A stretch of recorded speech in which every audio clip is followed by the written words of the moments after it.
Welcome back everyone. Tonight, I'm going to tell you about something from Korean folklore that most people don't talk about anymore.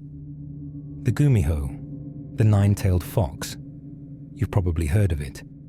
Shapeshifter, seduces men, drains their life force. That's the version everyone knows. But there's another version. Quieter, less about violence and more about taking things that don't leave marks. In the oldest stories, the gumiho carries a bead, a fox bead, and she transfers it to someone through a kiss, through breath. The bead stores things, dreams, memories, the part of you that makes you feel alive. And when she has what she needs, she leaves. Not because anything went wrong, because you fulfilled your purpose. Tonight's story is about a man named Dohun, who met a woman at an old bus stop in a small Korean city. A woman who was very good at making lonely people feel chosen. And what happened after he let her close enough to kiss him. This is a story about what gets taken when someone finally pays attention to you. About the difference between being loved and being used. About the things we give away without realizing we're giving them away. So let's begin. Dohun woke at 3 a.m. with nothing in his head. No dream, no image. Just the ceiling and the dark and the knowledge that he'd been asleep. His phone said 3:03. He lay there trying to remember what he'd been dreaming about, and there was nothing to remember. A blank space, like something had been erased. He reached for the shelf above his bed. His mother had made him install it years ago, with a talisman wrapped in red cord.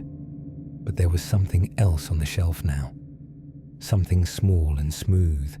He picked it up. It was warm, the size of a marble, but heavier. He couldn't tell what color it was in the dark. Silver, maybe, or something that caught light and threw it back at him wrong. He sat it down and lay back. His fingers were trembling. He started counting.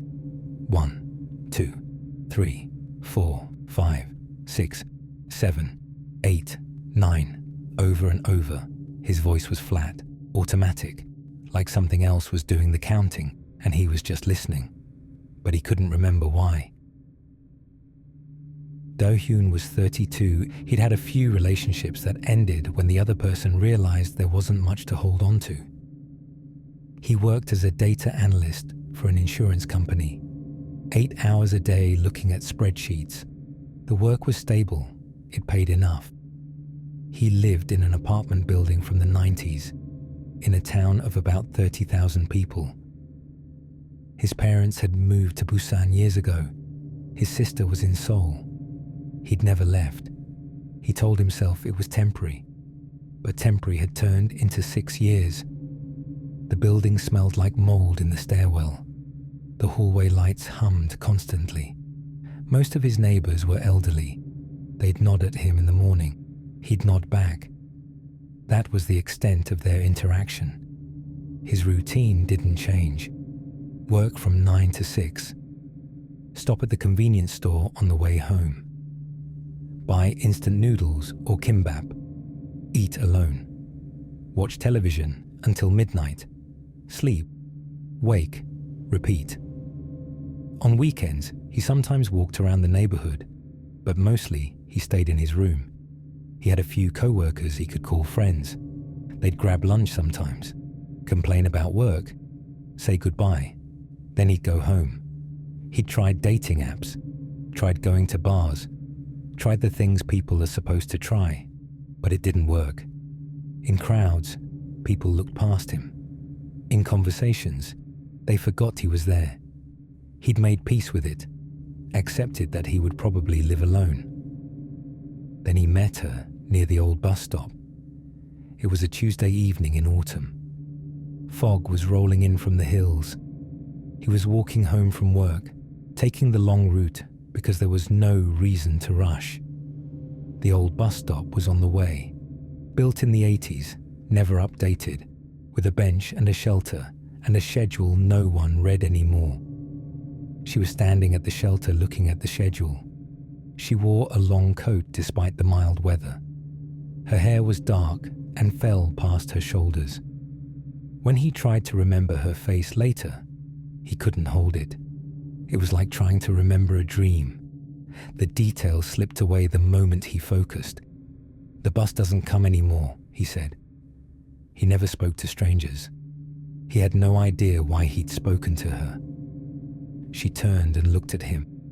Something shifted in the air around them. He became aware of his own breathing. "Doesn't it?" she asked. Her voice was low. "I could have sworn I heard it coming." "The route changed," he said. "Years ago. This stop is just abandoned now." She smiled. "How sad," she said. "A place that no one passes through anymore." She stepped closer. "Do you pass through here often?" "I live nearby. I walk this way sometimes." "Then you're the only one," she said. "The only one who remembers this place exists." They talked for like 5 minutes. She asked his name. He told her. She said hers was Minhai. She asked what he did. He told her about the insurance company.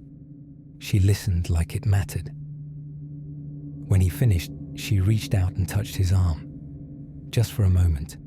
Light pressure through his jacket. He felt it like electricity. "I should go," she said. "But I'll be here again. Same time tomorrow."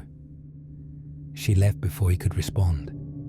She walked into the fog in a direction that didn't match where the road actually went.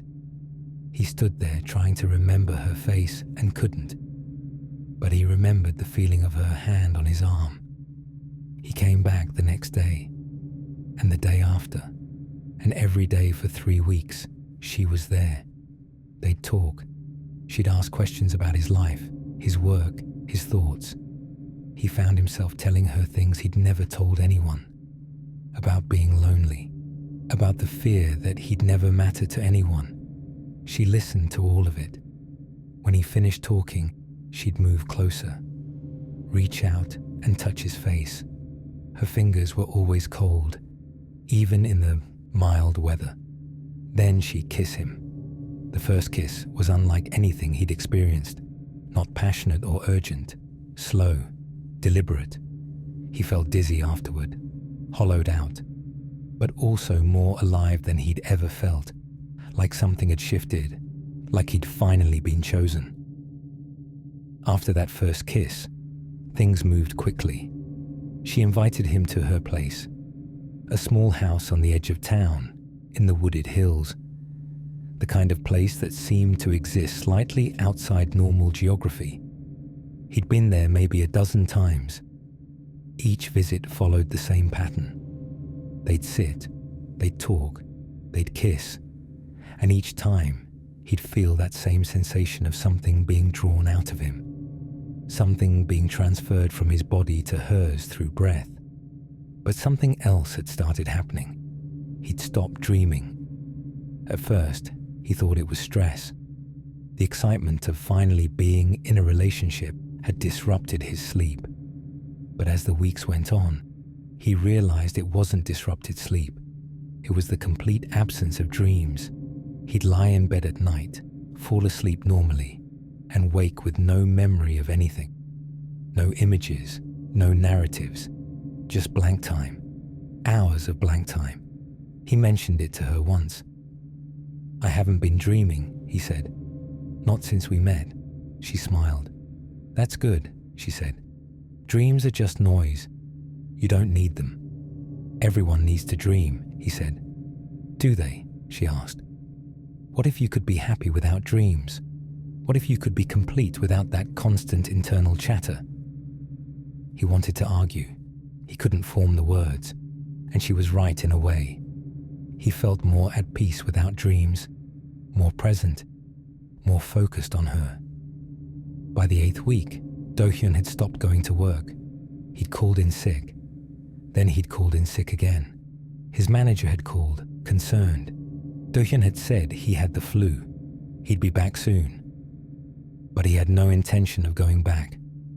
Going to work meant being away from Minhai. Being away from her meant feeling something hollow inside him intensify. Before that, there had been small things. At work, he'd lose time. He'd be staring at his spreadsheet, and suddenly it would be lunch. His co-worker, Ji-won, had asked if he was okay. Dohun had said he was fine, but he wasn't fine. He was fragmenting. Pieces of him were disappearing. Then there was the counting. He'd be walking through the hallway at work and hear himself whispering numbers. 1, 2, 3, 4, 5, 6, 7, 8, 9. Over and over. He'd stop when he realized what he was doing, but a few minutes later, he'd find himself doing it again. He didn't know why. He couldn't explain it. It was just something his body was doing without asking permission. He checked his phone one day.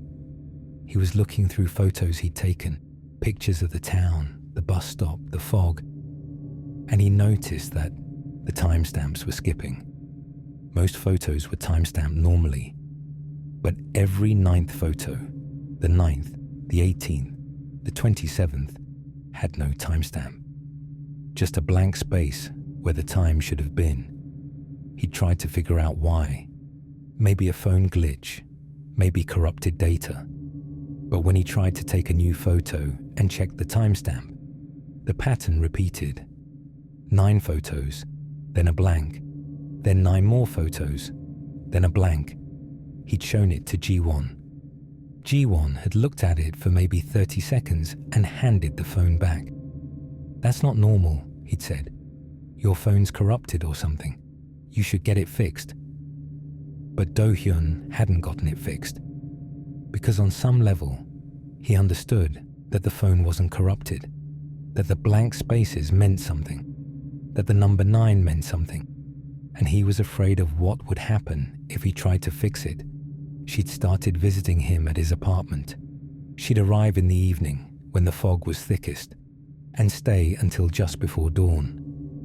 They'd sit in his small living room and she'd kiss him. Each time, he'd feel more of himself draining away. But it didn't hurt. It felt like relief. Like finally, after 32 years of carrying the weight of his own consciousness, he was being lightened, being emptied, being made into something simpler. One night, he'd asked her about the bead. He'd felt it transfer during one of their kisses, a small, solid object passing from her mouth to his. He'd tried to spit it out, but she'd held his face and whispered something in a language he didn't understand, and the bead had stayed. He'd swallowed it. It had settled somewhere inside him, not in his stomach, deeper, somewhere in the core of him, and he'd felt it there ever since, a foreign object, a presence. "What is it?" he'd asked her. "A gift," she'd said, "for you, to keep you close to me even when I'm not here." "It doesn't feel like a gift," he'd said. "No," she'd agreed, "but it will, eventually, when you understand what it is." He'd wanted to ask more, but she'd kissed him again, and the questions had faded. They always faded when she kissed him. His co-workers had noticed the change, quiet comments, concerned looks. One of them, an older woman named Suk-hee, had pulled him aside at lunch and asked if everything was okay at home. He'd said yes. She'd looked at him like she didn't believe him, but she'd let it go. People didn't push too hard in these situations. It was easier to pretend not to notice. By the time he'd stopped going to work entirely, no one had bothered to call him. Just an email from HR saying his position had been terminated due to excessive absences. He'd read it and felt nothing. The job had never mattered. Nothing mattered except Minhai and the way she made him feel less invisible. He'd called his landlady and told her he'd pay the rent, but didn't want to be disturbed. She said okay, that was all. No questions. People in buildings like this didn't ask questions. They just wanted the rent and the quiet. He'd drawn the curtains in his apartment. Existed in a state of perpetual twilight. He didn't eat much. He didn't sleep much. He just waited for Minhai to arrive. When she came, she'd kiss him, and for a few hours, the emptiness inside him would feel like peace. But when she left, the hollowness would return, deeper than before. And he'd find himself counting 1 to 9 again. His voice would be mechanical now, emotionless, like a recording of a voice rather than an actual voice. His body felt different. He'd noticed it in the mirror one morning. His shoulders looked different. His posture was changing. His joints moved in ways they hadn't before. But he didn't think about it too hard. Thinking about it made it real in a way he wasn't ready for. She'd asked him once if he wanted to know what was happening to him. They'd been sitting on his bed, and she'd been running her fingers along his arm, tracing the skin, like she was reading something written there. "Do you?" he'd asked. "No," she'd said. "It's better if you don't know. It's better if you just let it happen." So he'd let it happen. He'd stopped asking questions. He'd stopped trying to understand. He just existed in the room, waiting for her, counting to 9 in the darkness, feeling the beads settle deeper inside him with each passing day. He went to see a doctor because the dreams had stopped. He sat in the waiting room for 40 minutes. A nurse called his name. He followed her down a hallway that smelled like bleach. The sleep specialist was a man in his 60s with grey hair and glasses. He attached wires to Dohun's scalp, 12 of them. The specialist told him to relax, to try to sleep if he could. Dohun lay back in the darkened room and closed his eyes. After maybe 20 minutes, he drifted off. When he woke, the specialist was staring at a printout. Long strips of paper with wavy lines. The specialist's jaw was tight. "This shouldn't be possible," the specialist said. "REM sleep only occurs during sleep.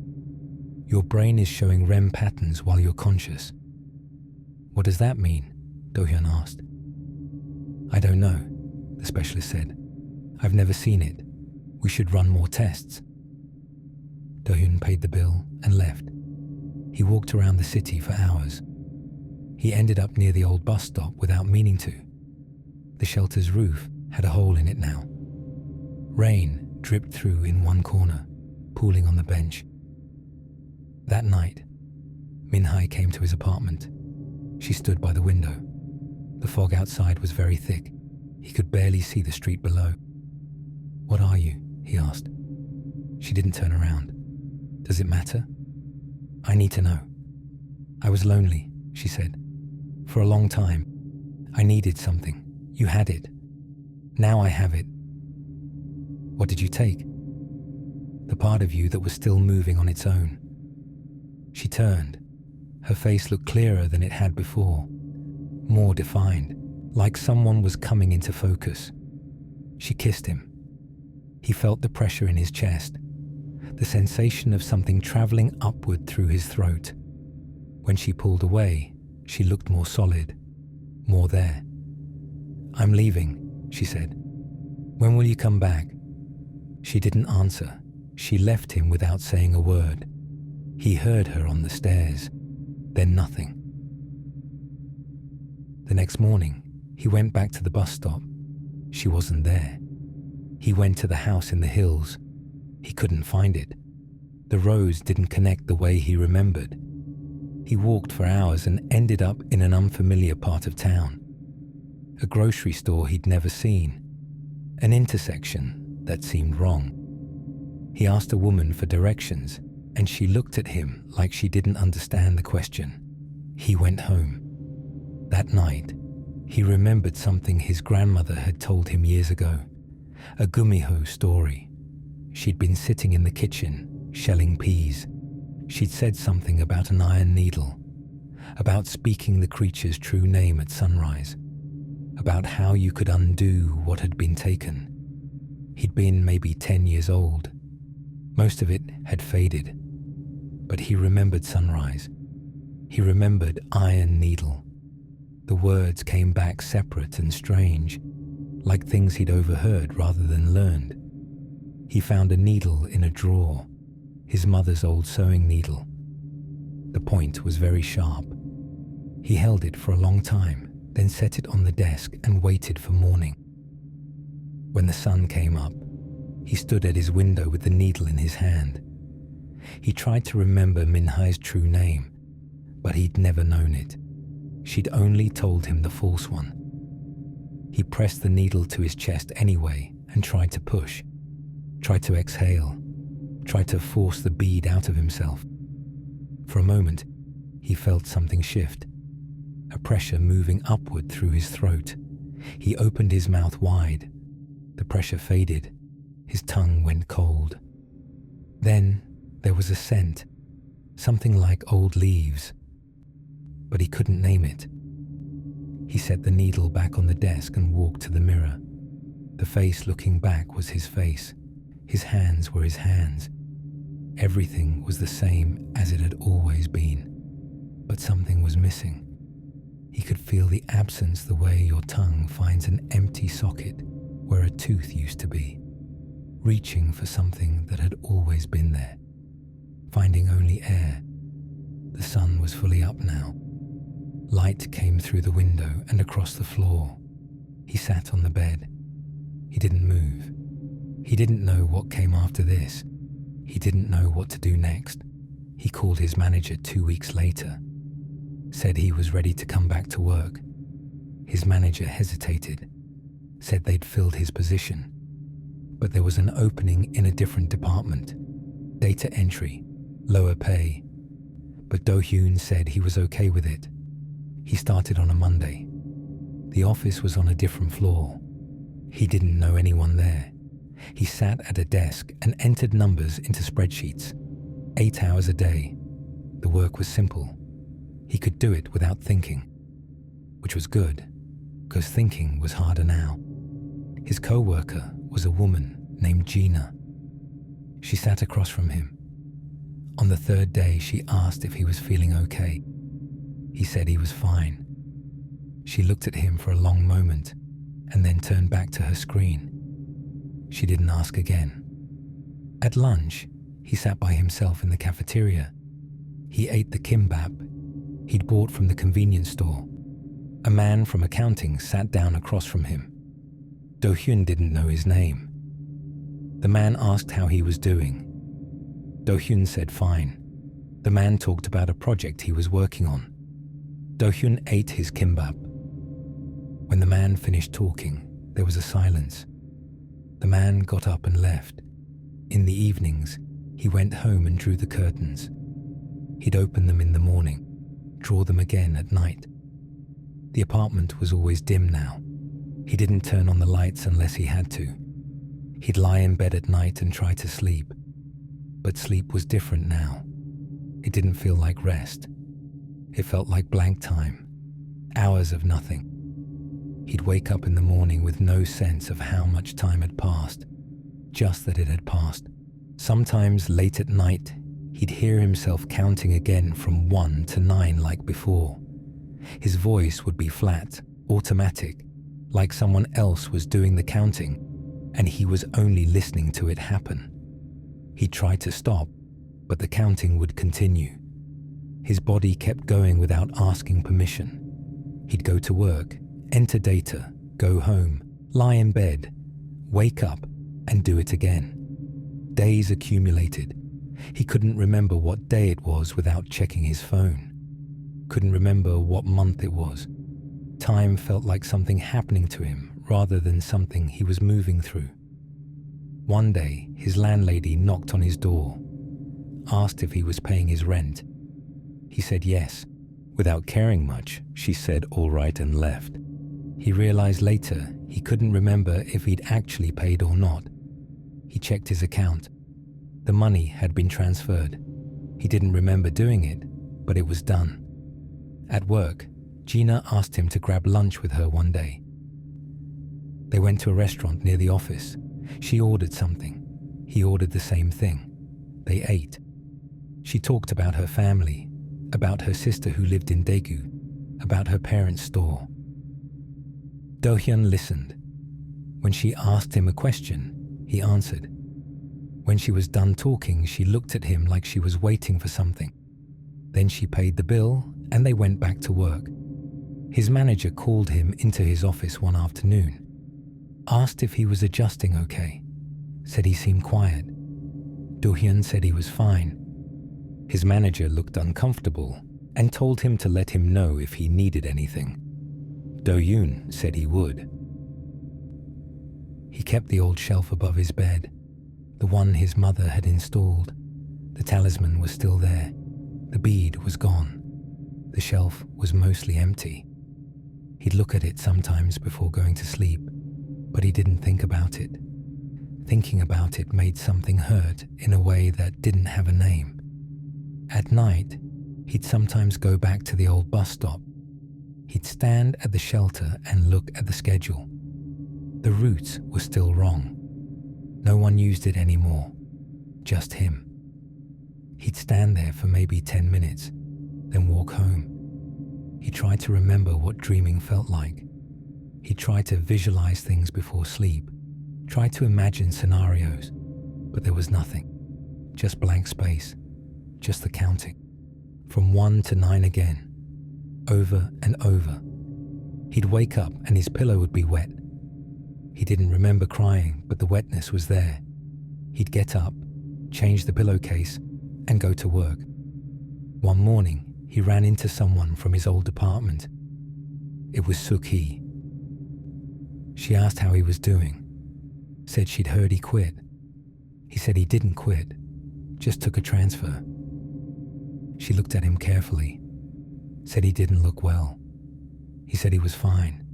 She said okay, but she didn't look convinced. He kept the sewing needle on his desk. He'd look at it sometimes. He didn't know why he kept it. It didn't do anything. The bead was already gone. The needle was just a needle now, but he kept it. Sometimes people would ask him questions and he'd realize he hadn't answered them. They'd repeat the question and he'd say something, usually okay, or yes, or fine. People didn't push after that. They seemed relieved to not have to keep talking to him. He was visible in the sense that he had a body. People could see him, but something about him made them look through him rather than at him. The invisibility he'd been so afraid of had finally arrived, just not in the way he'd expected. He'd survived. The doctors had found nothing wrong with him. His body was normal. His brain was normal. Everything was medically normal. But something fundamental had changed. He existed. He moved through the world. He performed the actions of a living person. But the part of him that made him feel alive, that part was gone. He counted to 9 in the darkness and waited for morning to come. Dohun is still alive. He works and lives in the same apartment building. The landlady sees him in the hallway sometimes and nods. He nods back. That's the extent of their interaction. He's 35 now. He has no friends. His co-workers know his name, but they wouldn't say they knew him. His sister called once, a year after everything happened. She asked if he was okay. He said yes. She said she was worried about him. He said there was nothing to worry about. She didn't call back. The doctors ran more tests years later. They found nothing. His brain is normal. His sleep cycles are normal. But he doesn't dream. He just sleeps and wakes, and the time in between is blank. Minhai took what she needed and left. She found someone else, somewhere else. Another lonely person. The pattern continues. It always does. The folklore about gumiho breath beads is old, but stories like it exist in many places. People talk about things, whatever they are, that notice the lonely, that move toward the ones who don't ask questions. They offer closeness that feels harmless and take something the person never expected to lose. How it happens changes from one story to another, but what follows rarely does. Dohun never wondered why she stopped for him at all. He was too relieved to be seen, too tired of feeling invisible, and he accepted whatever attention she gave without looking deeper. When she reached for him, he didn't pull away. He didn't think he needed to. She didn't take his life. He still wakes up, still walks, still breathes. What she took was the part that made his days feel like they belonged to him, the part that dreamed quietly in the background and pushed him forward without being told. He remains now, he continues, but the way he moves through the world has changed. It's the movement of someone doing what's in front of him, nothing more. He does it without thinking, the same way he does everything now. There's no lesson he repeats to himself, no warning he tells others, just a routine that settled into him after she left. Dohun still counts to 9. The fog still drifts in from the hills. The old bus stop still stands there empty, its schedule fading under the glass. No one waits there anymore except him from time to time, and even he doesn't stay long. Somewhere else, in another small town, someone else lingers at another forgotten stop without knowing why. A woman in a long coat steps out of the mist as if she's always been part of it. She doesn't hurry. She listens when someone speaks to her. And she knows exactly how to make a lonely person feel like they've finally been noticed. Loneliness makes people reach for anything that makes them feel less invisible, even when part of them knows it's not real. And these days, there are things designed specifically for that. Things that feel like connection. Stuff that makes you feel seen. People cope in different ways. Some turn to habits that feel harmless at first. Some turn to things that slowly become harder to walk away from. We've normalized it to the point where we don't even question it anymore. We joke about it, defend it, but underneath, it's still the same trade Dohun made. Giving away pieces of yourself to something that was never going to give anything back. I'm not telling anyone how to cope. Just be honest with yourself about what you're actually doing and what it's costing you.